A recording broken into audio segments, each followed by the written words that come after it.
But who else are the real Shemites? There are other anti-Zionist, non-Ashkenazi, Torah-keeping Jews worldwide that are the true Shemites. Just like the Yemenite Jews and the black African Shemites.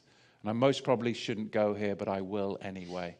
You see, after the destruction of the temple, yes, many of the Jews, the poor Jews, remained in the land. But there was a migration as well of the more affluent Jews to Yemen and to other parts of Africa. Other parts of Africa. You see, the black African Shemites were actually then taken away in slave ships.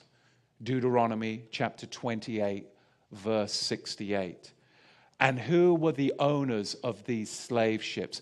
Who were the biggest slavers in the 16th century? The Ashkenazi were the biggest slavers in the 16th and 17th century, going into the 18th century.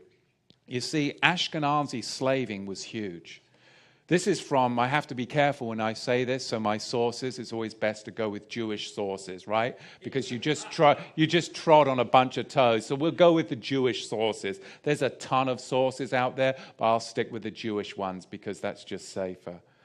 The Jewish scholar Jonathan Shorshak says this: Jewish merchants routinely possessed enormous numbers of slaves temporarily before selling them off. If a slave auction fell on a Jewish festival, it was postponed due to lack of buyers and sellers.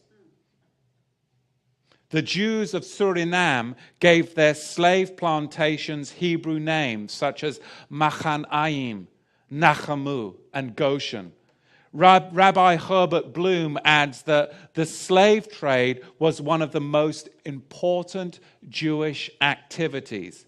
In 1694, Jews owned 9,000 African Shemites.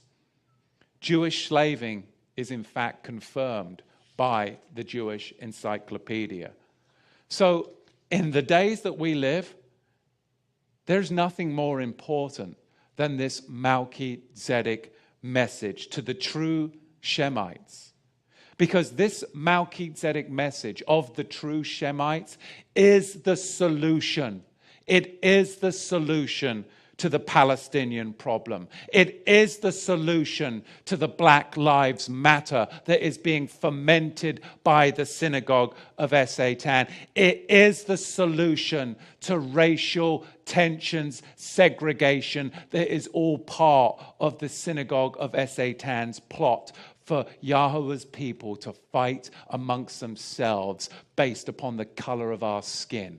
That is ridiculous. But that is what they want so that we keep our minds off of them as the true slavers of Yahweh's people. When we all realize who's behind this racial and political fermentation, the synagogue of Satan, and when we join the priesthood together as Joseph's coat, we're victorious. Then we're victorious over the New World Order slavers, their Luciferic, Levitical perversion. You see, they're obsessed with blood. They're obsessed with their own blood, and they're obsessed with your blood. But they're not obsessed with Yahusha's blood.